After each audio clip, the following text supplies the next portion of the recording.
Kamis 27 Oktober 2022, PJ Bupati Aceh Tenggara mengunjungi salah satu masyarakat Aceh Tenggara yang menderita penyakit kronis. Hal ini merupakan bentuk rasa peduli pemerintah daerah Kabupaten Aceh Tenggara terhadap masyarakatnya. Selanjutnya, PJ Bupati Aceh Tenggara melakukan silaturahmi dengan anggota PWI Aceh Tenggara di kantor PWI Aceh Tenggara.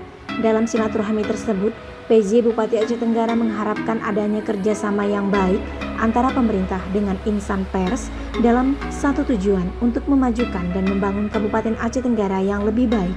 Dari Kota Cani, tim Biskominfo Aceh Tenggara melaporkan.